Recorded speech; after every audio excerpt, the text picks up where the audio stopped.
The moment Mary Easton stepped off the stagecoach in Caldwell, Kansas, in the spring of 1878, she understood with cold certainty that the man she had traveled 400 miles to marry was already dead. She stood on the dry, sun-baked street with a single leather trunk at her feet and a letter crumpled in her gloved hand, the words still burning behind her eyes. Gerald Holt, rancher and prospective husband, had been killed 3 weeks prior in a dispute over water rights. The lawyer who had written to her had been kind enough, but kindness did not solve the problem that Mary Easton, 23 years old, formerly of St. Louis, Missouri, now stood in the middle of one of the roughest cattle towns in the Kansas Territory with no money, no connections, and absolutely nowhere to go. The street around her was alive with the noise and grit of a cattle town at full tilt. Cowboys moved in loose clusters, their boots raising small clouds of red dust. Horses tied to hitching posts stamped and swished their tails against the heat. A blacksmith's hammer rang out somewhere nearby, steady as a church bell. The smell of horses, leather, and cookfire smoke settled over everything like a warm blanket. Mary straightened her back.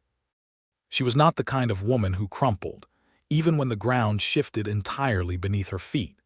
She had grown up the daughter of a widowed schoolteacher in St. Louis, had learned to keep accounts, to mend what was broken, and to hold her chin level when things went wrong. She had answered Gerald Holt's advertisement in the St. Louis Dispatch not because she was desperate, exactly, but because she had wanted something more than the narrow, airless life the city had offered her. She had wanted land and sky and the particular freedom that came from starting over. She had simply not imagined it would start quite like this. She picked up her trunk, which was heavier than it looked, and hauled it toward the nearest establishment that appeared respectable, a clapboard building with a hand-painted sign reading Widow Calloway's boarding house, clean rooms and meals. Inside, a stout woman in her 50s with sharp gray eyes and a voice that could carry across a cattle drive looked Mary up and down, took in the good quality but travel-worn dress, the pale complexion, and the unmistakable expression of a woman holding herself together by sheer determination. $3 a week, meals included, the woman said. Her name, she confirmed, was Ruth Calloway, and she was not in the habit of extending credit to strangers. But I can offer you work in exchange for board if you're willing to help with laundry and cooking. I've been short a hand since my girl left to marry that fool farmer outside of Wichita. I can cook, Mary said, and I can keep accounts if you need them kept. Ruth Calloway's sharp eyes softened a fraction. Well then, put your trunk in the back room and wash your face. Supper needs starting. Mary worked hard over the following 2 weeks. She fell into the rhythm of the boarding house quickly enough, rising before dawn to light the stoves, preparing meals for the steady rotation of travelers, cattle buyers, and cowboys who passed through Caldwell on their way up or down the Kisham Trail. She learned the town by degrees. She learned which men were trustworthy and which were not. She learned that the saloon 2 doors down had a piano player who played badly but enthusiastically every night until 10. She learned that the general store was run by a man named Prout who extended credit to people he liked and charged double to people he did not. And she heard, repeatedly, the name Milton Hudson. It came up in different conversations and in different tones. The trail hands spoke his name with a kind of easy respect, the sort of respect men reserved for someone who had earned it without demanding it. The cattle buyers mentioned him when they talked about the big ranches north of town. Ruth Calloway, who was not particularly given to admiring anyone, called him a fair man, which from her was the highest possible praise. From what Mary gathered across those 2 weeks, Milton Hudson ran the largest cattle operation in the county, the Hudson Ranch, which sat about 8 miles north of Caldwell on a wide stretch of grassland that ran to the creek. He was 30 years old, had built the ranch himself from a single inheritance that most men would have drunk through in a season, and was known for paying his hands a fair wage and settling his debts promptly. He was also, according to several different sources, not married, which seemed to be a fact that the women of Caldwell discussed with the intensity that people elsewhere reserved for politics. Mary was not particularly interested in Milton Hudson. She was busy surviving. What brought them together was, in hindsight, almost entirely the fault of a runaway horse. It was a Tuesday morning in late April. Mary had walked to the general store for Ruth Calloway, carrying a list of supplies needed for the week. She was crossing the main street, her attention on the list in her hand, when she heard the sound every person in a cattle town learned to recognize with instinct before the brain caught up: the percussive, irregular thunder of hooves moving too fast and too close. She looked up just in time to see a large bay horse coming down the center of the street at a full gallop, head tossed, reins flying loose, with no rider. People scattered off the boardwalks. A woman snatched a child out of the way. The horse was heading directly for Mary, and she stood for one frozen moment in the middle of the street with absolutely nowhere to go because the space to either side was blocked by a water trough and a parked wagon. She did not have time to run. She barely had time to think. But then a figure came from the left at a dead run, a man in a worn leather vest and a dark hat, moving fast enough that he seemed to cut the distance in half in a single breath. He caught the trailing reins of the runaway horse with both hands, dug his boots into the dirt, and hauled back with enough controlled force that the animal swung sideways and came to a shuddering, stamping stop less than 6 feet from where Mary stood. The horse blew hard and shivered. The man who had stopped it stood with both hands on the reins, breathing steady, speaking low words to the animal in a tone that was unhurried and calm, the way someone speaks to something frightened rather than something bad. "Easy," he said. "Easy now. Nobody's going to hurt you." The horse shuddered again and then began to still. The man turned and looked at Mary, and she saw his face for the first time. He was tall and broad-shouldered, with dark hair curling slightly at the edges beneath his hat, and a face weathered enough to tell you he worked outdoors but not so weathered that it had hardened him. His eyes were a warm, steady brown, and the look in them at that moment was one of straightforward concern, the kind that did not require a performance. "Are you hurt?" he asked. "No," Mary said, and was surprised to find that her voice came out steady. "Thank you." He nodded once, the way men in the West acknowledged a thing without making a production of it. "You should probably step off the street," he said. "Just a general recommendation." "I'll take it under advisement," Mary said. Something shifted in his expression. Not quite a smile, but the shadow of one. He turned back to the horse, running a hand along the animal's neck and checking the saddle rigging with practiced fingers. Ruth Calloway appeared at Mary's elbow from the boardwalk, grabbed her arm, and pulled her the rest of the way to safety. "That was Milton Hudson," Ruth said, as if this explained everything. Mary looked back at the man who was now leading the calmed horse toward the hitching post with the easy, unhurried movement of someone who had done this kind of thing before and found it unremarkable. He had not looked back at her. "Well," Mary said. "Well indeed," said Ruth Calloway, with a tone that suggested she was filing this event away for later consideration. Mary put it out of her mind. She had things to do. But she saw Milton Hudson again the following Friday, when he came into the boarding house for supper with 2 of his ranch hands. Ruth Calloway ran the best table in Caldwell, and a fair number of men from outside town came in on weekends to eat there. Mary was serving that evening, carrying plates and keeping coffee cups filled, moving between the tables with the efficient grace she had developed over the past weeks. She set a plate in front of Milton Hudson, and their eyes met briefly. He recognized her. She could see it in the slight pause before he nodded in acknowledgement. "The woman from the street," he said. "I have a name," she said. "Mary Easton." "Milton Hudson," he said. He gestured to his 2 companions. "These are my hands, Cord and Bow. They'll behave themselves." The one called Cord, a thin, wiry man with a sunburned nose, grinned at this. The one called Bow, who was broader and slower moving, touched the brim of his hat politely. Mary filled their coffee cups and moved on to other tables, but she was aware, in the particular way you become aware of something you are trying not to be aware of, that Milton Hudson's gaze followed her across the room once or twice before he returned his attention to his food. After supper, when the tables were clearing, she was stacking plates near the kitchen door when she heard his voice behind her. "Miss Easton." She turned. He was standing a few feet away, hat in hand now, and she noticed that this gesture, holding the hat, was something he had done deliberately, a thing her father had always said was the mark of a man who had been properly raised. "I heard about Gerald Holt," he said. "What happened to you was a rotten piece of luck, and I'm sorry for it." She was quiet for a moment. People in the town knew her situation, of course. Small towns were not in the habit of keeping secrets, but most people had been either pityingly sympathetic or awkwardly silent about it, and what Milton Hudson had offered her was something different. He had simply acknowledged it directly without wrapping it in too much softness or too much distance. She found that she appreciated it. "Thank you," she said. "I'm managing." "I can see that," he said. There was nothing patronizing in the observation. He said it like a fact. "Widow Calloway's lucky to have you. She mentioned you keep her accounts now."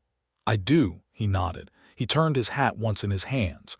"I'm in need of someone to keep mine," he said. "The books at the ranch. I've been doing them myself, but I'm not particularly talented at it, and the spring drive is coming up, which means everything gets more complicated. I pay fair wages." Mary looked at him steadily. "Are you offering me work, Mr. Hudson?" "I'm asking if you consider it," he said. "There's no obligation either way. I thought the offer was worth making." She considered it for exactly the length of time it took her to understand that she was already trusting him enough to consider it seriously, which surprised her somewhat. "I need to speak with Mrs. Calloway first," she said, "and I'd need to know the terms clearly." "Of course," he said. He named a wage that was more than fair, more than she had expected. "I'll give you my answer by Monday," she said. He nodded again, settled his hat back on his head, and walked toward the door. At the threshold he paused and turned back once. "For what it's worth," he said, "I've asked around about you. Everyone says the same thing." "And what do they say?" she asked. "That you're straight and you're capable and you don't waste people's time," he said. "Those are good things to be said about a person." He walked out into the warm spring evening, and Mary stood for a moment in the middle of the dining room feeling something she had not felt since she stepped off the stagecoach 3 weeks ago. She felt steady. Not just holding herself together from the outside, but steady from somewhere deeper. It was a small thing, but she noticed it. She accepted the job. The arrangement was this. 3 mornings per week, Mary would ride out to the Hudson Ranch with old Tom Briggs, who drove the supply wagon out from Calloway's, and she would spend the morning working through the ranch's financial records at the desk in the small room off the main house that served as Milton's office. By early afternoon, she would return to town with Tom. She continued her work at the boarding house in the evenings. The ranch was everything she had imagined the West might be when she had been reading about it from the narrow confines of St. Louis. The land ran wide and golden in every direction, the grass moving in slow waves under the prairie wind. The creek that ran along the eastern edge of the property was lined with cottonwood trees that had leafed out in a vivid spring green. The cattle moved across the hills in loose, dark formations. The whole place had a working quality to it, not prettied up, not trying to be anything other than what it was, but solid and alive and earnest in its purpose. The hands treated her with a respectful distance that she read correctly as Milton Hudson's influence. She was not there to be courted or bothered or tested. She was there to work, and they seemed to have understood that clearly. Milton himself was in and out. He would check in on her in the mornings, ask how the books were looking, answer her questions about specific transactions or obligations he had taken on. He was precise about money, not in the way of a miser, but in the way of someone who had built something from nothing and understood exactly what that required. He kept his accounts in a neat enough hand but had made systematic errors in his addition that had been quietly compounding over 2 years, and when Mary found the first of these and brought it to him, he looked at the corrected figures with an expression that was equal parts exasperation and relief. "I knew something was wrong," he said. "I just could never find where." "It started here," she said, pointing to an entry from the previous spring. "You carried a figure incorrectly and then built everything on top of it. It's a simple error." "Simple for you maybe," he said. He looked at her with that warm, steady attention he had. "How did you learn accounting?" "My father kept books for 3 businesses in St. Louis on top of teaching," she said. "He taught me the same way he taught everything, by making me do it and then checking my work until I stopped making mistakes. He sounds like a good teacher." "He was," she said. "He died 4 years ago." There was a brief pause. "I'm sorry," Milton said. The 2 words carried weight because he meant them. "He was a good man," she said. "I miss him." Those small exchanges accumulated across the weeks of April and into May. They were rarely alone for long stretches, but the office was a quiet place, and in the gaps between the work they talked. She learned that he had come to Kansas from Tennessee at 22 with $500, a horse, and the kind of stubborn optimism that either killed a man or made him. She learned that he had worked 3 years as a hired hand before he had saved enough to buy his first small plot of land, and that the ranch had grown by careful, deliberate effort from that first modest holding. She learned that his mother was still alive, living in Nashville, and that he sent her money each month. He learned about her father's death and her mother, who had died when Mary was 12. He learned about St. Louis, which he had never been to but was curious about in the practical way of someone interested in how people lived elsewhere. He learned that she had been good enough with a rifle at 14, that she had provided most of the game for their household through 2 winters when money was short. "You hunt," he said with a particular brand of slightly delighted surprise. "I'm not helpless," she said mildly. He laughed at that. It was the first time she had heard him laugh, a genuine, unhurried sound, and it changed his face in a way she found herself thinking about later when she was back in her room at the boarding house, the lamp turned low. She told herself she was not falling in love with Milton Hudson. She was working for him. She was grateful to him. He was a decent man and a good employer. These were sensible, contained things that a person could manage. The problem was that the distance she was trying to maintain was not really holding. It happened in small moments. The afternoon he walked into the office and found her at the desk working, while a thunderstorm came up outside the window, lightning touching the far hills and the wind shaking the cottonwoods. And instead of saying anything, he simply set a cup of coffee beside her and stood for a moment looking out at the storm before he went back outside. The morning she arrived to find a small bunch of wildflowers on the corner of the desk, blue and yellow, with no note and no acknowledgement from him when he came in later, though she noticed he checked once to see if she had noticed them, quickly and without drawing attention to it, and then looked away when he saw her looking. The evening the spring drove home late and she had waited with old Tom Briggs and the wagon for an extra hour, and when Milton came riding in across the dark field with his hat pushed back and his shirt dark with dust and effort, he looked genuinely surprised and genuinely pleased to find her still there, and the look on his face in that moment was not a complicated one. She was falling in love with him. She understood this clearly and found that she could not, despite her best efforts, be particularly sorry about it. The question was what to do with the understanding. She was practical enough to know that feelings without some kind of honest footing were a poor investment, and she was not the kind of woman who waited around for a man to make all the first moves. But she was also not certain what he felt, and she was not in the habit of making a fool of herself. She got her answer on a warm evening in late May. There had been a small social gathering at the Caldwell Town Hall, the kind that the territory put on from time to time as a way of reminding itself it was civilized, with a fiddle player and tables of food, and everybody dressed slightly better than usual. Milton had been there, which surprised her a little since Ruth Calloway had said he generally avoided these things. She had danced with 2 men she knew from the boarding house, both polite enough, and had declined a third because she did not like the way he was looking at her.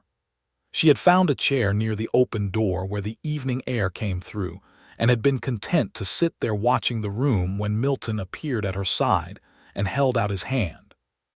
"Miss Easton," he said, with a gravity she recognized as deliberate self-mockery, "would you do me the considerable honor?" She looked up at him. He was wearing a clean dark coat and a white shirt, which on him had the effect of making him look as though he had made a genuine effort while also being slightly uncomfortable with it. There was something endearing about that. She took his hand and stood. He danced the way she might have expected, not elegant, but fully present in the physical way of a man who was good at doing things with his body, and simply applied that same attention here. He kept a proper distance at first, and she matched him, and they moved through the steps of a simple waltz while the fiddle played something slow. "You came," she said after a measure or two. "You're surprised," he said. "A little." "I had a reason to," he said simply. She looked up at him. He was looking directly at her, and there was nothing hidden in his expression. He had the particular quality of honest men who had decided that saying a thing plainly was better than not saying it at all. "Milton," she said, because she had begun in the past weeks to drop the formal address when it was just the two of them. "If you are trying to tell me something, you may as well say it." "I am trying to tell you something," he agreed. "I'm just trying to do it in a way that doesn't make you feel that you have to answer if you're not ready to." "I'm not a fragile thing," she said. "I know that better than almost anything else I know," he said. "That's actually part of the problem." She almost laughed. "That's part of the problem. The problem being," he said, steady even as his jaw tightened slightly in the way of a man choosing words carefully, "that I have been thinking about you with a regularity that is making it very hard to think about anything else. And I recognize that you work for me, which makes this complicated, and I recognize that you came here under difficult circumstances, and that you've been building something of your own, and I do not want to be something that interferes with that." "But," she said. "But," he said, "I would very much like to know if there is any possibility that you feel anything in return, even a small possibility, because I think if there isn't, I need to know that, and if there is, I need to know that just as much." She was quiet for a moment, and they kept moving with the music, and she was thinking about the wildflowers on the desk and the cup of coffee and the thunderstorm and the way he had looked when he rode in at night and found her waiting. "There is more than a small possibility," she said. The hand holding hers tightened just slightly. "That's good to know," he said. His voice had gone a little rough. "Do not make a fool of yourself about it," she said, but she was smiling. "I'll do my best," he said. He was smiling too now fully, and she thought again that it transformed his face in a way that she wanted to keep seeing. They danced through the rest of the song and then a second one, and after that they walked outside into the blue Kansas evening and sat on the steps of the town hall and talked for 2 hours straight, the way you talk when you have been being careful for weeks, and then suddenly the caution has been removed, and there is just the enormous relief of saying things plainly to someone who is listening. He asked her about St. Louis. She asked him about Tennessee. He asked about her plans, and she was honest that they had been disrupted by Gerald Holt's death and that she had been figuring them out in pieces. He was quiet for a moment and then said that if she was open to it, he would like to be part of whatever came next, but that he was not going to rush her and was not going to press her, and she should take the time she needed. "You are remarkably patient for a man," she said. "I've been told," he said. "Mostly by my ranch hands when they think I'm being too careful about something I should just decide and do. Maybe they're right sometimes. Maybe," he said, "but not about this." She thought about what her father would have said. He had been a man of judgment, careful and honest about people, and she thought he would have looked at Milton Hudson and found the same things she had found: steadiness, decency, the kind of quiet strength that did not need an audience.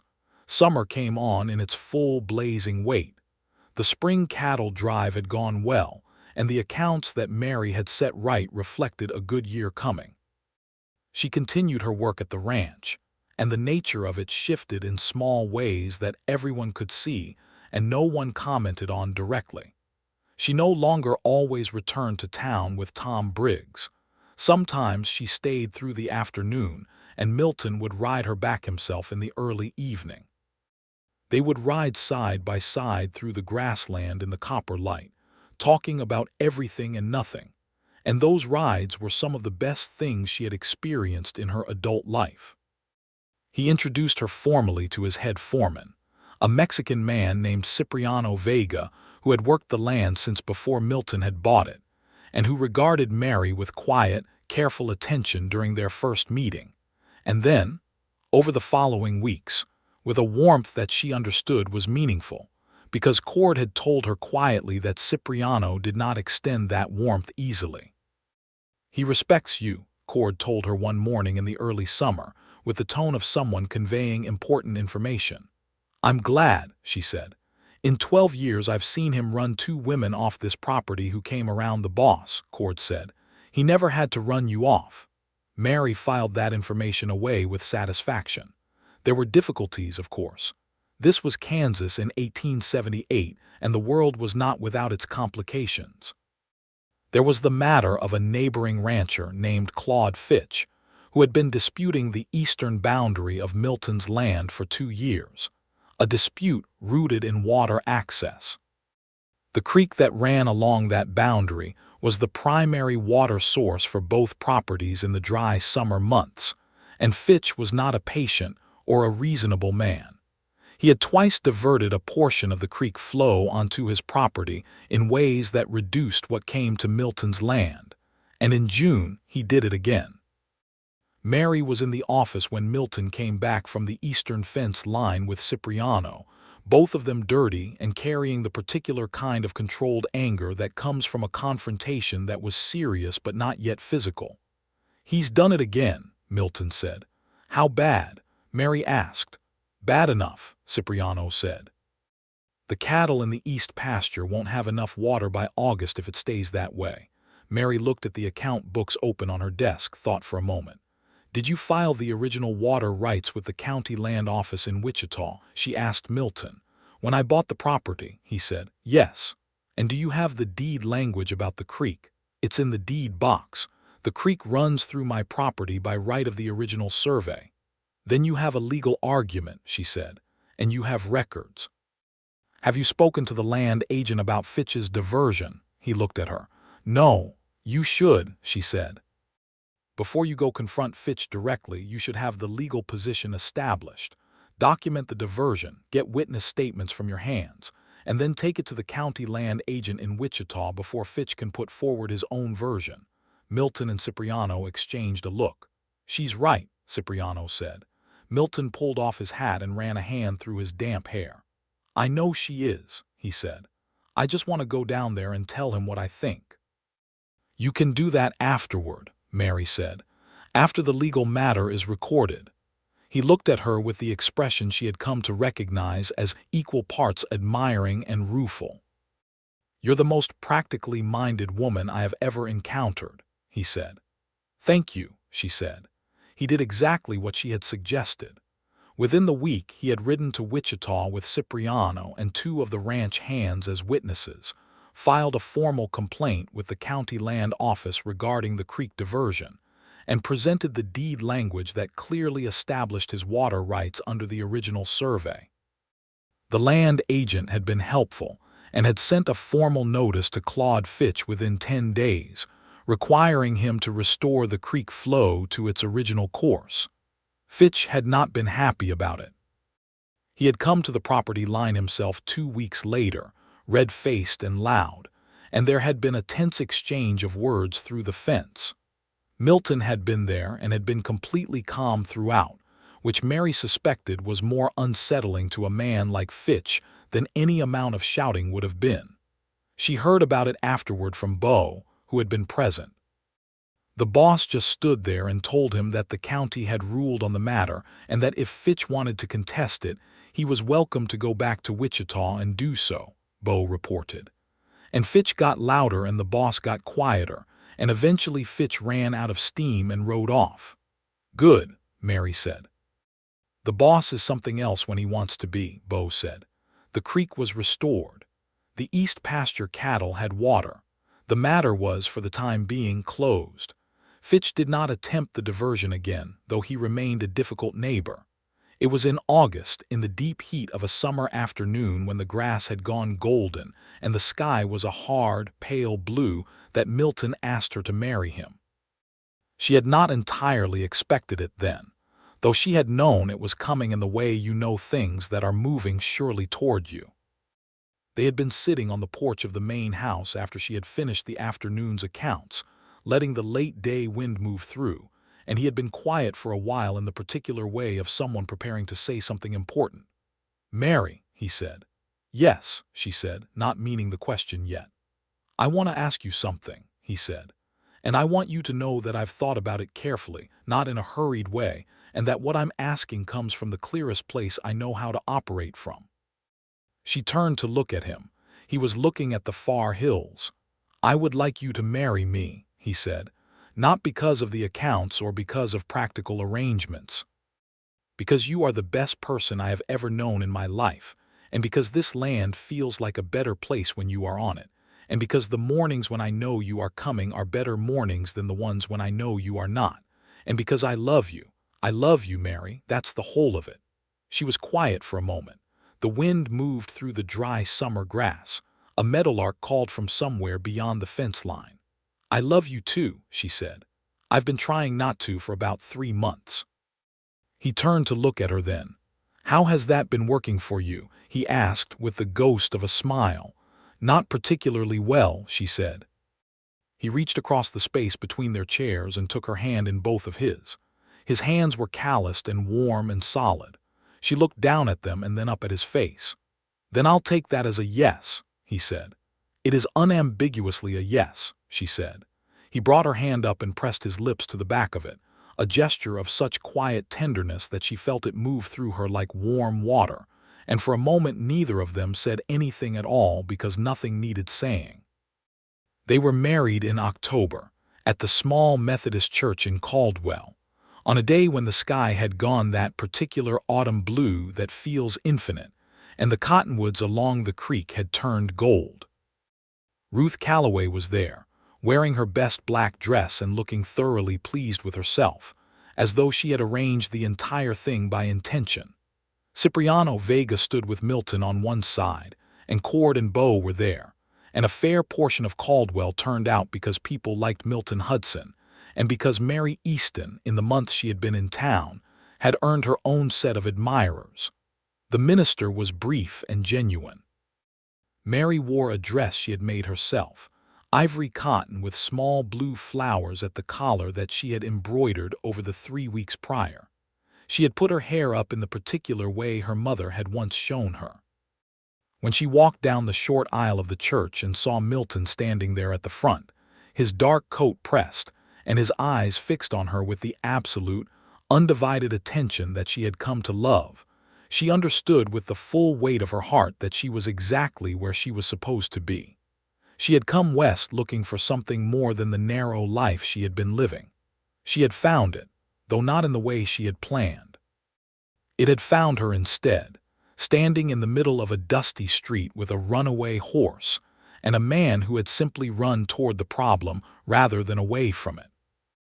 They spoke their vows quietly and sincerely, looking at each other, not at the room, and when the minister declared them married and Milton cupped her face in both his hands and kissed her with a gentleness that was also entirely certain of itself, Ruth Calloway made a small sound that might have been a sniff, and Cord elbowed Beau, and Cipriano smiled with the slow, deep satisfaction of a man who had watched the right thing happen. The first year of their marriage was a full one. Mary moved into the main house on the ranch, which she had already come to know well from her months of work there. She had ideas about it, not extravagant ones but considered ones. She suggested, and Milton agreed, to extend the back of the house with a proper room that would serve as an office for them both, with a larger desk and better light from 2 east-facing windows. Cipriano's cousin was a carpenter and did the work over 2 weeks in November, and when it was finished, Mary stood in the new room with the morning light coming through the fresh-cut windows and felt a satisfaction she wanted to hold in both hands. She continued the accounts, of course. She had made herself indispensable in that regard, not out of any need to secure her position, but because she genuinely cared about the health of the enterprise. Under her careful management, the records were clear and current, and when Milton made decisions about expansion or equipment or herd management, he had accurate numbers to base them on. The ranch grew steadily, not explosively, but in the solid and sustaining way of something built on good ground. There were the ordinary difficulties of that life on the Kansas frontier. A harsh February brought a week of temperatures low enough to threaten the cattle, and every hand on the property worked around the clock through it, including Mary, who made food and kept the fires going and rode out with Milton on the third day when he needed someone to help move a small group of cattle that had drifted into a narrow draw. She was cold to the bone by the time they got back, and Milton pulled her inside and sat her by the fire and wrapped his coat around her and held her until the warmth came back, and she leaned against him and thought that there was something about being fully known by another person in the middle of hard work that was more intimate than almost anything else. She had wondered in the early months of the marriage how she would feel about the isolation of the ranch. She had grown up in a city, after all. But she found that the prairie had a quality she had not anticipated. It was never actually empty. It was alive in a way that required attention to see, but once you learned to see it, you could not stop. The hawks turning in the updrafts over the creek, the way the grass changed color through the season from pale green to gold to the burnt amber of late fall, the enormous skies at night, clear and packed with stars in a way the city never allowed. She grew to love it with the particular love of someone who has chosen a thing rather than been born to it, and she loved the life she was building inside it. The evenings when Milton came in from the day's work and they sat together at supper and talked through what each of them had done, the small, ordinary communion of two people who were genuinely interested in each other's days. The early mornings when she would already be up and working at the desk when he came through in his working clothes, and he would lean down and kiss the top of her head without breaking stride. The way he looked at her across a room sometimes when he thought she was not looking, and the way she sometimes caught him at it, and neither of them pretended otherwise. He was a physically affectionate man in the private way of someone who was not demonstrative in public, but was entirely, generously so at home, and she discovered that she matched him in this in a way she had not known about herself before. They were, in the language that neither of them would have necessarily chosen to use because it sounded like something from a dime novel, extremely happy. But they were. It was simply the truth of it. In the spring of 1879, she told him she was expecting a child. She told him in the morning at the desk, before the day had properly started. He was standing in the doorway of the office with a cup of coffee, and she was sitting at the desk, and she had been trying to decide how to say it for 3 days, and had eventually decided that the simplest way was the best way. "I'm going to have a baby," she said.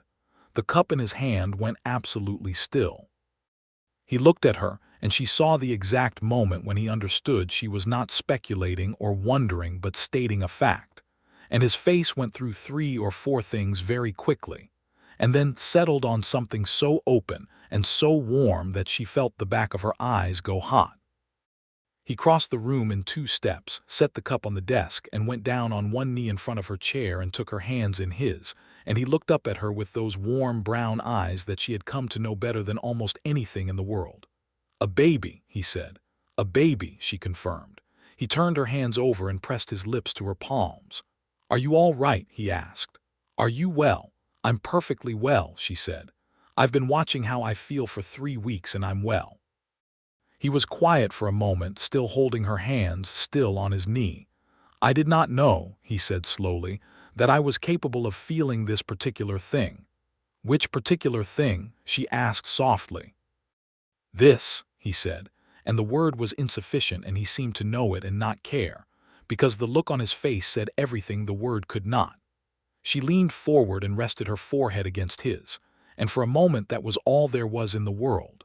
Cipriano, who had lived on this land long enough to have a kind of wisdom about it that went beyond the practical, took the news with a smile and made a point of telling Mary with ceremony that the land would be good to her and to the child. She believed him. Ruth Calloway, when informed, said immediately that she would come out to the ranch when the time drew near. No argument accepted. Mary did not argue. The pregnancy was not difficult. She was strong and had always been, and she did not slow down so much as she adjusted, continuing the accounts through the summer and into the fall, modifying the physical parts of her days. Milton was attentive without being overbearing, which she appreciated enormously, because she had heard from women who had been confined and treated as invalids through pregnancies, and the notion made her profoundly irritable. He asked after her each day. He made certain the house was warm and well stocked. He occasionally did things like appearing at her elbow when she was carrying something heavy and simply taking it from her, with a look that expected no objection, which she gave him credit for because he never made it feel like an assessment of her capability. There was one evening in September when she could not sleep, and she was sitting in the main room in the dark, just sitting quietly with the window open and the prairie smell coming through, and the sound of the night wind and the distant cattle. She was thinking about her father, and about how he had not lived to see this, and about how much she would have wanted to tell him. She was not crying exactly, but there was a tightness in her throat that was grief specific and real. Milton found her there. He had woken and found her absent and come looking. He did not say anything for a moment. He sat down beside her on the bench under the window. "My father would have liked you," she said. "Tell me about him," Milton said. So she told him about her father, the school teacher who kept accounts on the side and raised his daughter alone after his wife died, the man who had believed in precision and honesty and the power of a good book, who had taken her hunting because she wanted to learn and had not once suggested that she ought not want to, who had loved her more than she had always understood until she was older and he was gone. She talked for a long time and Milton listened, his arm around her, his presence beside her warm and steady, and by the time she finished talking the grief had not gone away, but it had moved to a place she could carry without it pressing on her chest. "He made you," Milton said quietly. "Everything you are he had a hand in. I'm grateful to him for that." She leaned her head against his shoulder. "So am I," she said. Their son was born in December of 1879, on a cold, clear night when the stars were spectacular. Ruth Calloway was there, as promised, efficient and calm.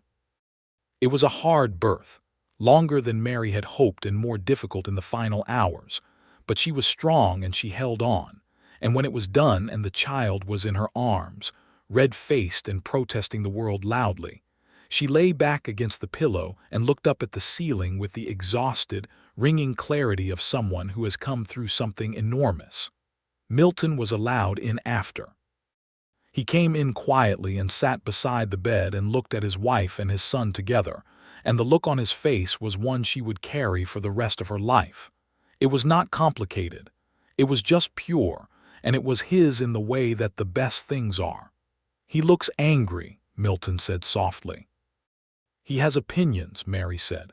Her voice was rough from the effort of the night. "He takes after me." "God help us both," Milton said, and there was everything in that, affection and joy and the particular humor that comes from being completely, overwhelmingly happy about something.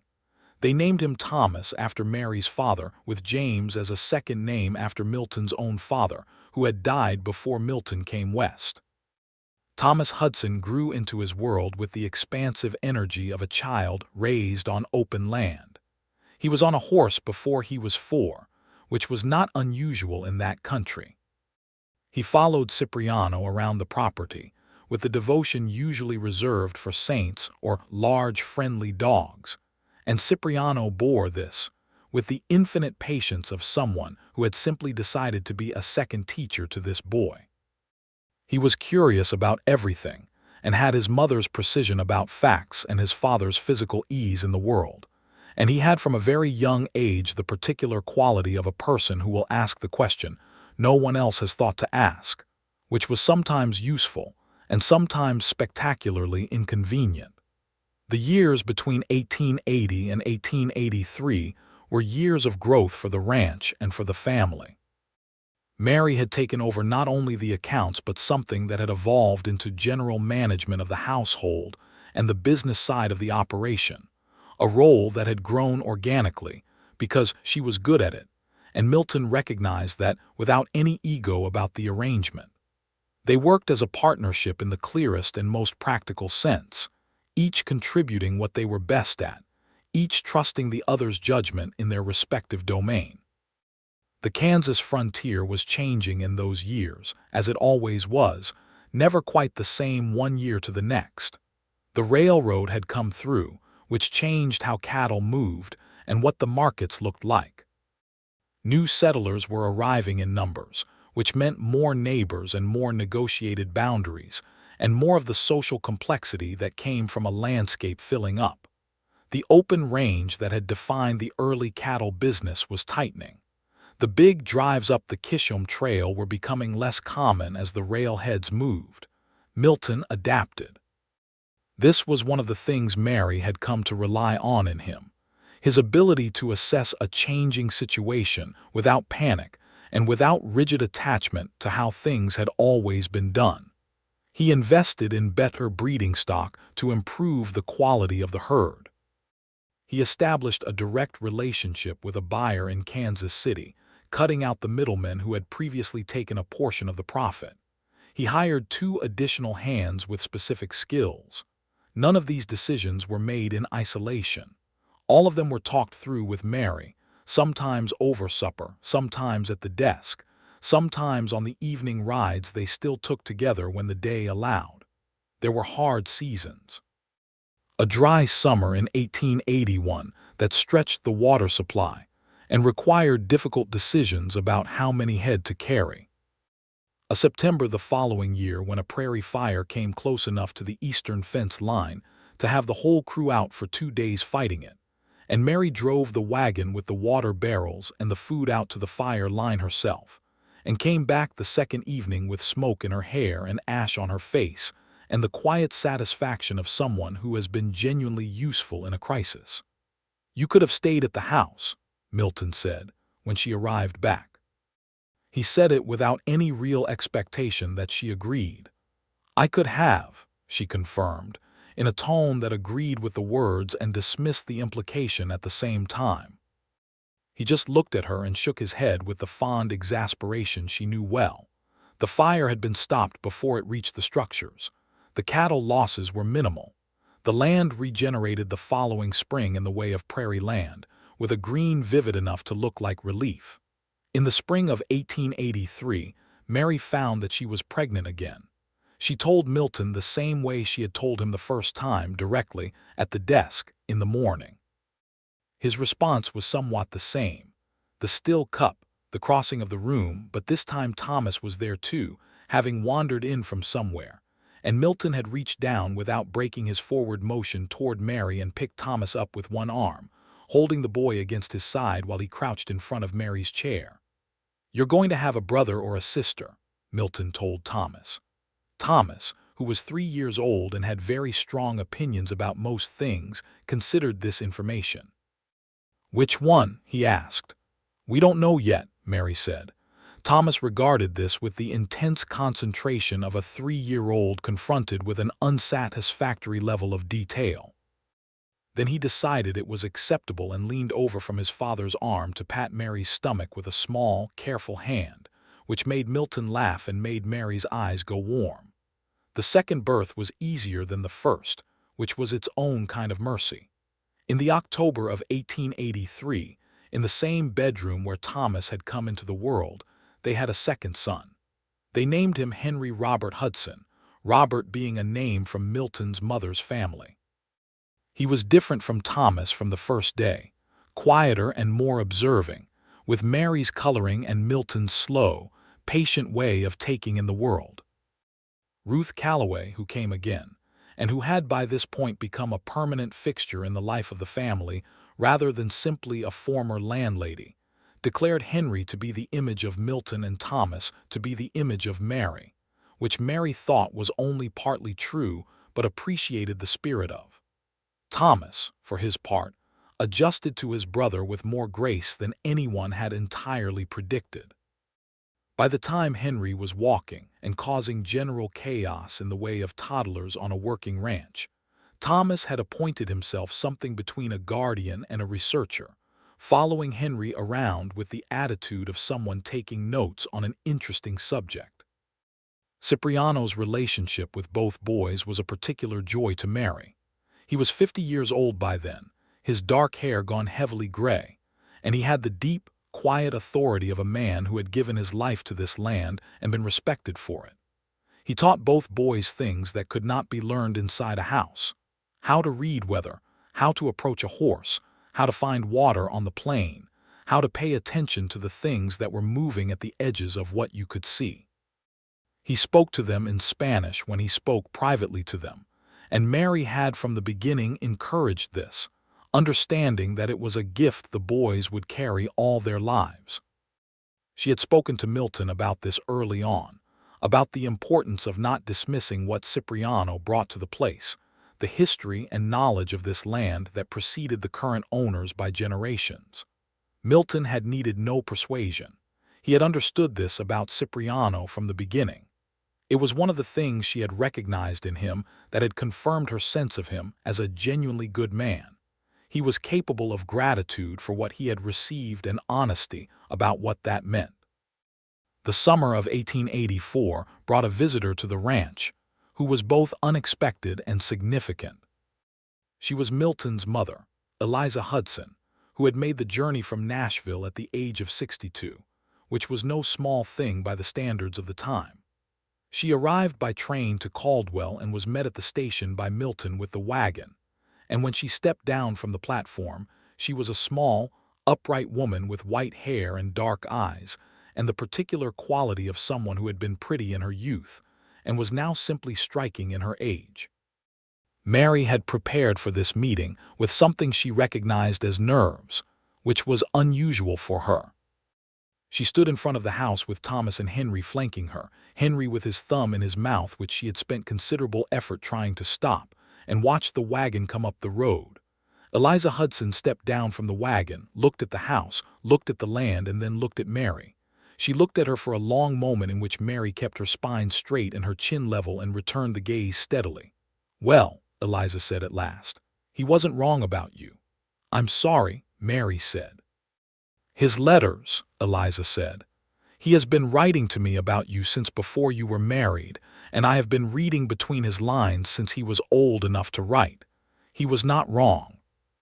She came forward and took Mary's hands in both of hers, looking at her with the clear, assessing warmth of a woman who had waited a long time to find her son's happiness settled.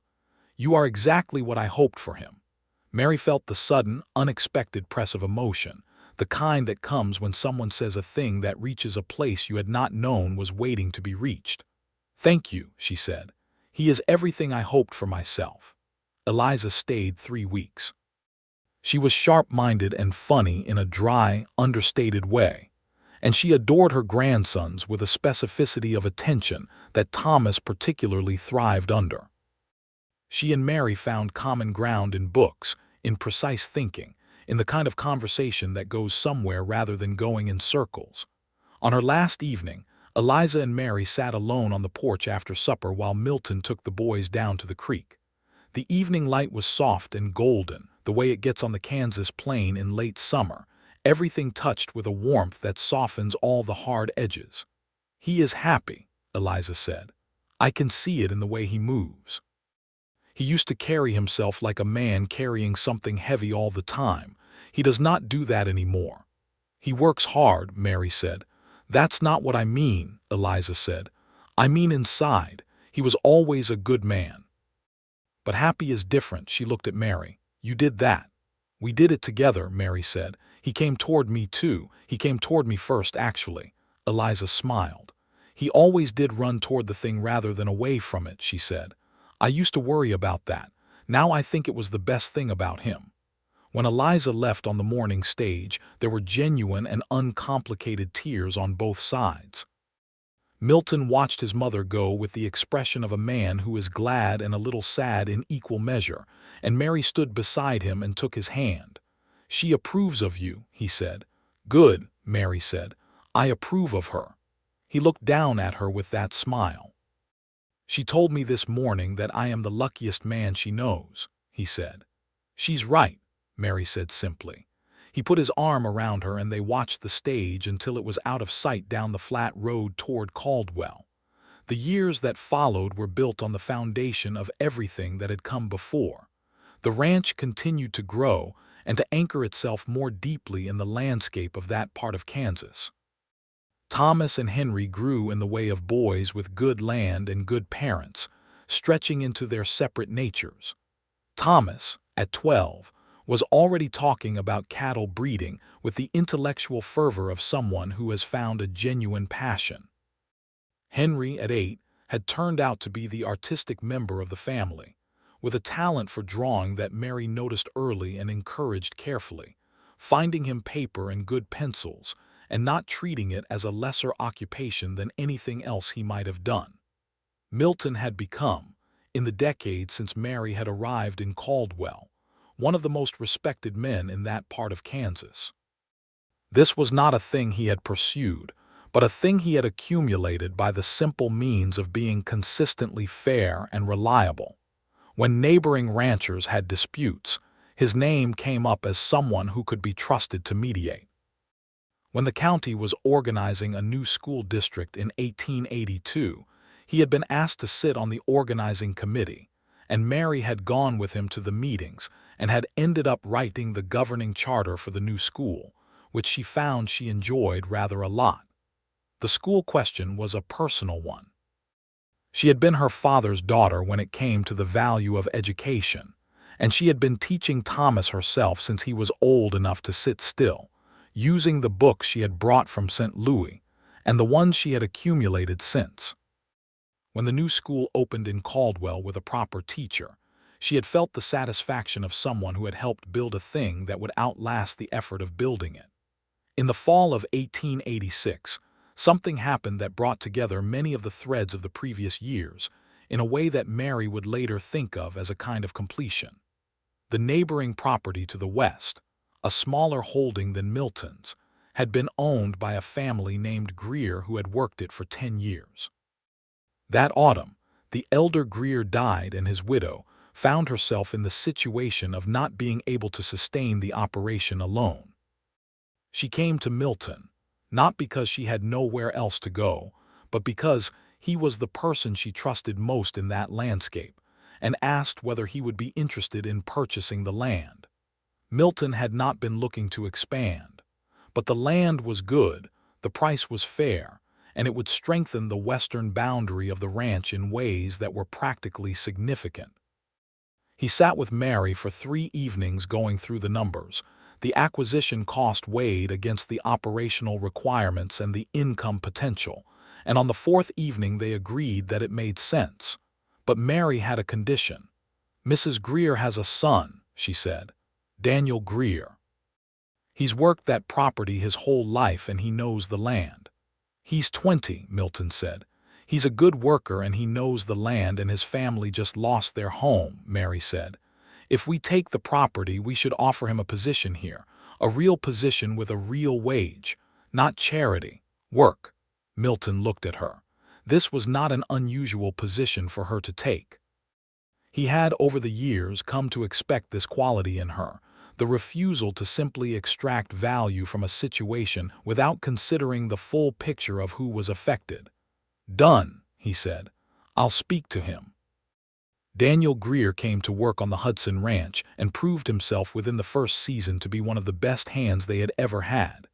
He had his mother's steady temperament and a thorough knowledge of the western grass that was worth having. He stayed. Mrs. Greer, for her part, moved to Caldwell, where Ruth Calloway, who had by now semi-retired from the boarding house, found her a comfortable situation and a social life. These things connected in the way that the lives of people in small communities connect, loops that reinforce and support each other. It was in the winter of 1886, on the longest evening of the year, that Mary found herself sitting at the desk in the office after the boys had gone to bed and the house was quiet. The lamp was burning and the accounts were closed for the year, the figures clean and clear, and outside the snow that had fallen that afternoon was covering the prairie in a silence that felt total. Milton came in and set 2 cups of coffee on the desk and sat in the chair opposite. He was 40 years old. His dark hair had silver at the temples now. The lines around his eyes had deepened in the way that happens to men who work outside in all weathers, but the eyes themselves were the same warm, steady brown she had looked into for the first time on a dusty street in Caldwell 8 years ago. "Good year?" he asked, nodding at the closed ledgers. "Very good year," she said. "Better than last." "Thomas will want to hear the numbers," he said. "He asked me this morning if he could look at the accounts this spring." "He's 15, she said.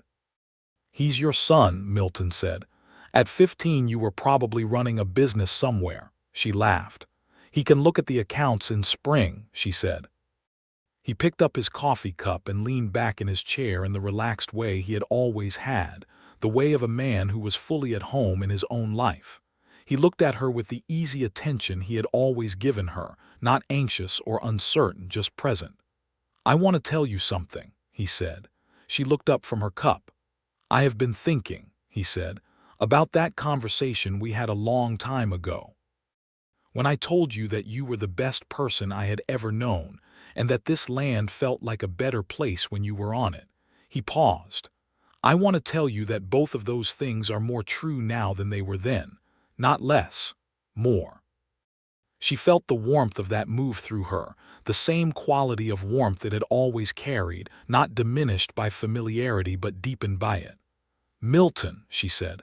"I know," he said. "I know you know, but I wanted to say it." She stood up from behind the desk and walked around it and sat down in his lap the way she sometimes did when the boys were in bed, and there was nobody to report such behavior to anyone, and he put both arms around her and she leaned her head against his shoulder, and for a long moment they were just still, in the lamplight and the winter silence. "You are the bravest thing I have ever done," she said quietly. "Brave," he said. She could hear the smile in it. "Coming here," she said, "trusting you, staying, building this, it was the bravest thing." "You came out of necessity," he said. "I stayed out of choice," she said. "That's the brave part." He pressed his lips to her hair. "Mary," he said. Her name and his voice had a quality it had always had, the quality of something held carefully. She said. "I love you," he said. "You know that." "I know that," she said. "I love you too, you know that." "I know that," he said. The snow kept coming down outside the window, white and silent, covering the Kansas plain in the particular stillness of a winter night when the whole world seems to have paused to take a breath. When spring broke over the land in 1887, it came with the vivid, almost violent green of a prairie after a wet winter. The grass came up thick, and the creek ran full, and the cattle moved through it all with the slow contentment of animals who are well fed and well tended. Thomas was out with Cipriano most days now, being given responsibilities that were real rather than educational, and he had the serious, capable manner of a young man who understood that the things asked of him mattered. Henry was drawing the horses, the landscape, the buildings, everything that came within reach of his eye and hand, filling journals that Mary kept safely in the office desk. Mary found that she was expecting a third child in the spring, which surprised her somewhat since she had not expected it, and the surprise was followed by a joy that was quieter than the first two but no less genuine. She was 32 years old, which was not old by most considerations, but she had thought their family complete. Apparently it had different ideas. She told Milton at breakfast, not at the desk this time, but at the kitchen table with the morning light coming through the window and the sound of Thomas and Henry somewhere outside starting an argument about something. Milton set down his coffee cup very deliberately. "Well," he said. "Well," she agreed. He looked at her across the table with the expression she had come to know as the one that preceded the most genuine version of whatever he was feeling. "Happy," he said simply. "Me too," she said. Thomas, when told, accepted the news with the measured response of a 15-year-old trying to be appropriately mature about things. Henry, who was 10, wanted to know immediately whether it would be a boy or a girl, and when told they did not know, went away to draw a picture of both possibilities, labeled carefully, which he gave to Mary folded in quarters with the solemnity of a gift. In November of 1887, their daughter was born.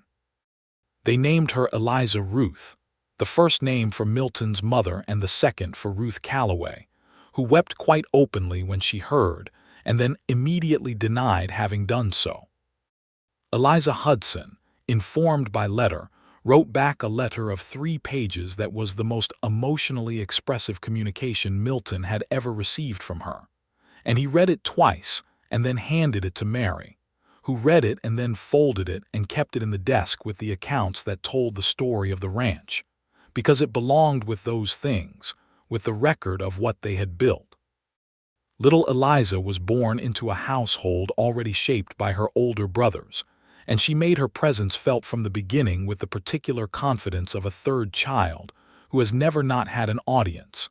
She had Mary's coloring, and it seemed increasingly as the months passed, Mary's fearlessness in approaching the world directly. Milton looked at her sometimes with the slightly dazed expression of a man who had grown up in a household of men and was encountering a small female person who already had opinions about everything. "She's 3 months old," he said one evening, after Eliza had communicated her feelings about going to sleep in a sustained and articulate way. "She knows what she wants," Mary said. "She absolutely does," he said. He looked at the baby, who had finally settled, with the particular expression of complete surrender. "She has you completely beaten," he told the infant solemnly. "She takes after me," Mary said with deep satisfaction. By the time the decade turned and 1890 arrived, the Hudson Ranch was a substantial, thriving operation with a reputation that extended well beyond Caldwell. The land they worked was good, and they worked it well. The family that lived on it was full and loud and alive with the particular energy of people who belong to each other and to the place they are in. Thomas, 17 now, worked the ranch with a commitment that had become purpose, and had begun to correspond with a cattle breeding association in Kansas City about new methods.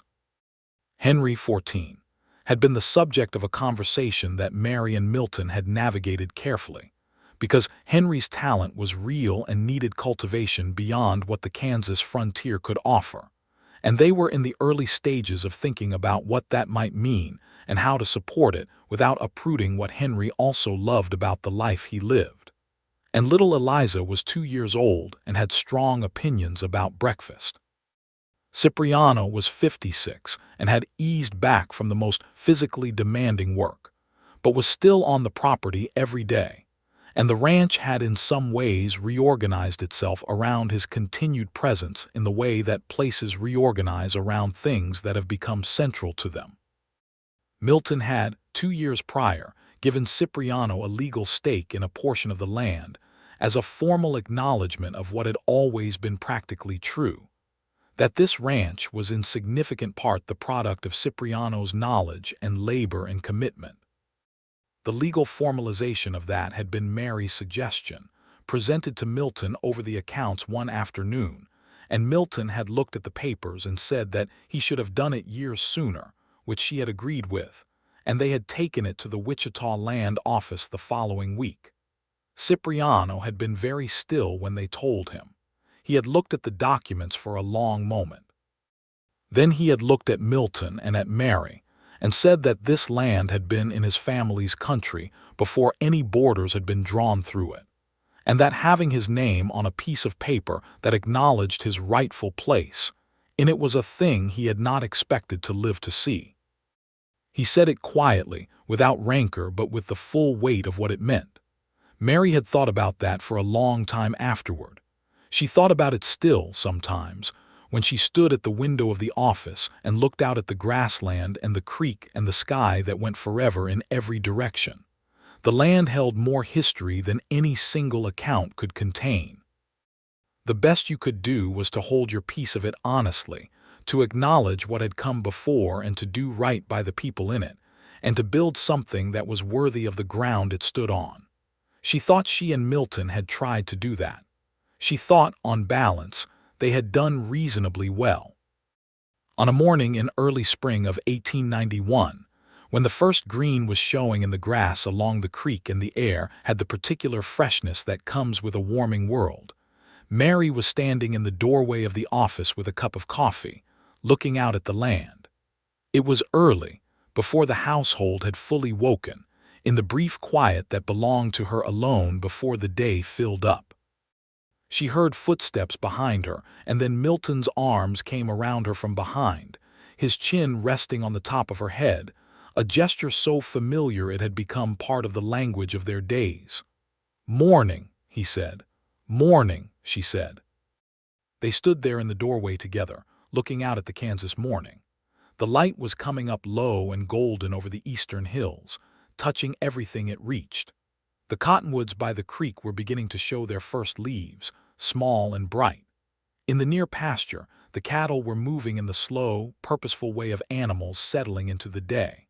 From inside the house came the sound of a child's voice, Eliza, awake earlier than anticipated and announcing this fact to whoever would listen. Then Thomas's voice lower, telling her to hush. Then Henry's laugh. Mary felt Milton's smile against her hair. "They're going to wake the whole ranch," he said. "They always do," she said. "You're all right with that," he said. "I am remarkably all right with that," she said. His arms tightened around her just briefly, a small press of warmth. "I love this," he said. "All of it. This particular morning and all the mornings like it." "So do I," she said. Inside, Eliza's voice escalated with the news that she wanted breakfast, and Thomas could be heard firmly instructing her in what would and would not happen before their parents were called, and Henry's laugh came again, freer this time. Mary smiled and turned inside to start the fire. The life they had built was not a quiet one.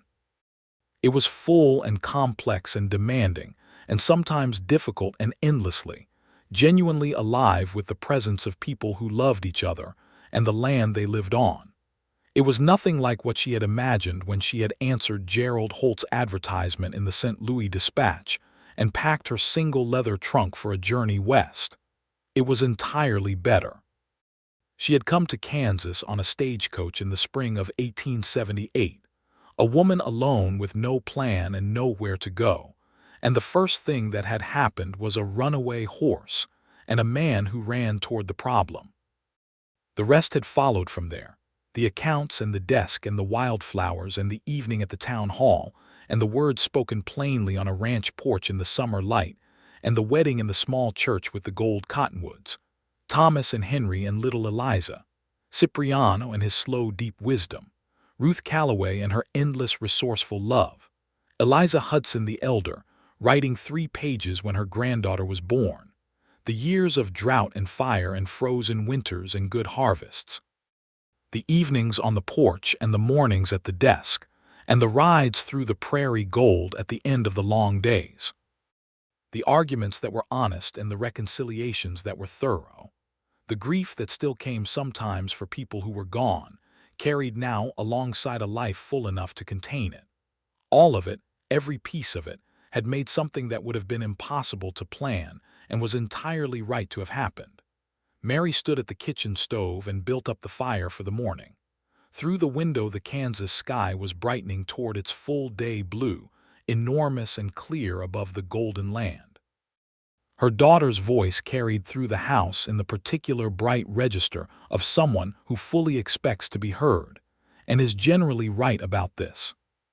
She heard Milton's voice, warm and unhurried, responding to Eliza with the gentle attention he gave to everything he loved. She heard Thomas say something to Henry and Henry laugh again.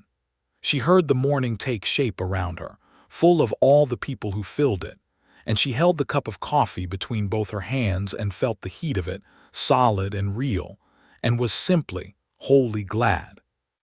Outside, across the wide Kansas morning, a meadowlark began to sing from somewhere in the long grass by the creek, and its clear, carrying note moved through the spring air over the grassland that rolled away in every direction under the enormous sky, and the day opened up, and everything in it was exactly as it should be.